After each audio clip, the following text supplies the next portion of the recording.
Magandang gabi muli. Welcome back to our mentoring session. And today we have another topic to discuss entitled How to Write Thesis Chapter 1. So, this is Chapter 1 entitled The Problem and Its Background. In 5 to 8 minutes, we can have this topic. Is it possible? Let's try. So, here we go.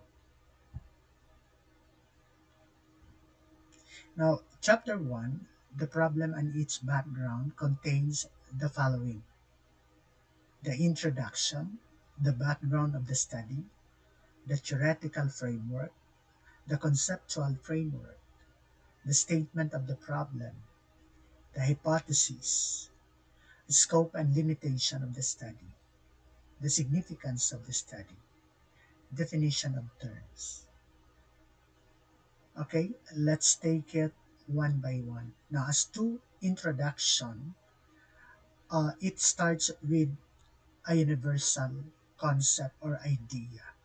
So the researcher has to start writing the introduction much better if he cites the universal concepts or idea about his or her study. And after such, down to the national context, no? National level situation. And then after that, down to the local level situation.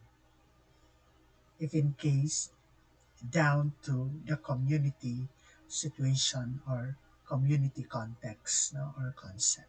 So depending on the study, no, the locale of the study. So that is basically um, the way you are going to present your introduction.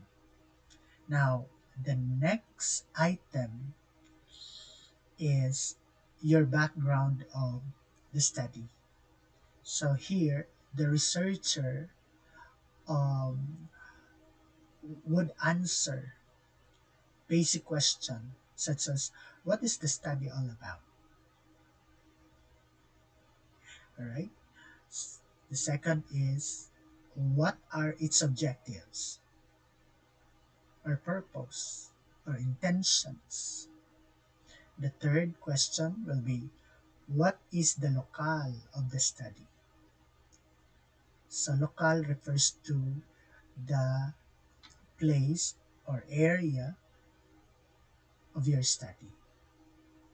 Another question is, what are the problematic situation in the study locale and why the researcher needs to conduct this study?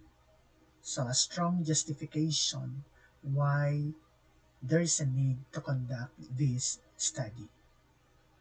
Another question is, who are the respondents of the study? And the last but not the least is, when the study conducted.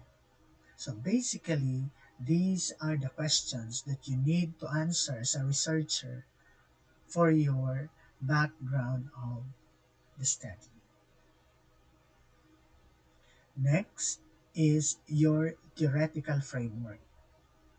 So it must contains um, related theories as far as your study is concerned, principles or models that support your study, because this will provide specific variables covered by your study.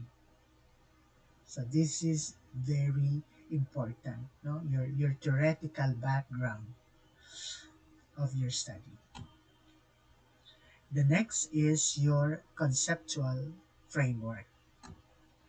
Now, I would like to present to you some um,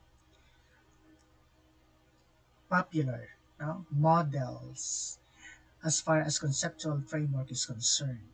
The first is the input, process, output, and feedback, no, model. Okay, and another model is the independent variable, dependent variable, and intervening variable model. So the third is a hybrid framework or paradigm. So in this particular model, the researcher designs his or her own framework, no, as far as his or her study is concerned. So it is a hybrid framework or paradigm. The next is the statement of the problems. First of all, very common are the what and how questions, because a statement of the problems refers to your problem statement, and basically problem statements are stated in a question form, in a question form. Okay, so it should be like what and how questions. Example: what is the profile of the respondents? What is the assessment of the respondents on a particular study covered, you know? How do the respondents assess the specific variables, you know, measured in your study? Another how is how do the respondents compare the variables intended, no, in your study to be compared? Another possible question is there a significant relationship, or is there a significant difference between the variables being measured in your study and other? So these are the relevant questions in your statement of the problems. Now, as to hypotheses, well, if your study is quantitative, then you are to prepare a hypothesis. If your intention is to have confirmation or measurement of significance, like that, significance, relationship, and significant difference, then you must have your hypothesis, you know, for a quantitative study. But if your study is qualitative, then hypothesis or hypothesis testing, to that matter, is not um, required, no? Because for qualitative study, you are to use the term assumption instead of hypothesis. All right, assumption. So as far as hypothesis is concerned, then there are two, no, concerns under that: the null hypothesis, or the HO, and the alternative hypothesis, or the H1. So, for the null hypothesis, you might be stating your hypothesis this way. So, training has no effect on employees' performance. For example, your study is about training and its effect on employees' performance. So, since you're dealing with null hypothesis, you would say training has no. The term no is the null form of hypothesis. Second is the alternative hypothesis, of course, the reverse, no, of the null hypothesis. So instead of saying no, you would say training has effects on employees' performance. So it is more on being positive, or um, the other way around than saying null hypothesis. Okay. Another is the scope and the limitation or limitation of the study. Okay, so it is written, no, explicitly.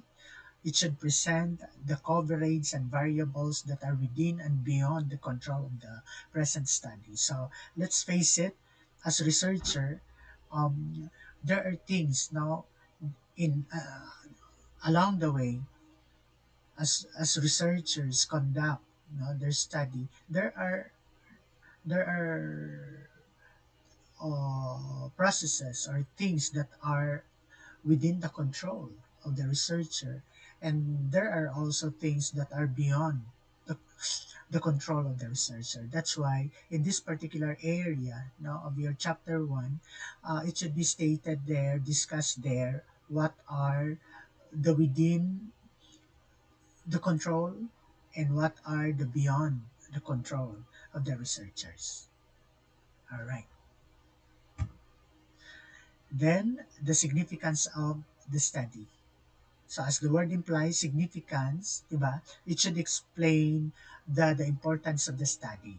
As a researcher, you should have, a strong drive to tell the reader that your study is equally important, with the other important studies. It is also indicating in this particular portion, such as for whom is the study considered very important. It is necessary to name them and explain why this study is important to them specifically and particularly. Okay, next is definition of terms. Now, in writing definition of terms, all the terms and variables found in the title should be defined. Okay? So if the title is about training and development in relation to employees' performance, then training, development, employees' performance, these are terms that needs to be defined in your or under definition of terms.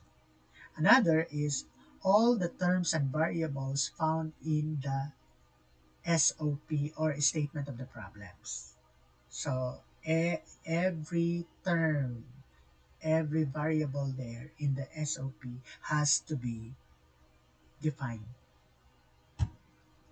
All other terms, no, like highly technical and unique terms in your study that the researcher believe necessary to be defined also, um, will form part, in the definition of terms portion. Okay, all right. So that completes the detailed content of the chapter 1 of your thesis, the problems and its background. Thank you so much for liking and subscribing to this channel. Thank you. God bless everyone.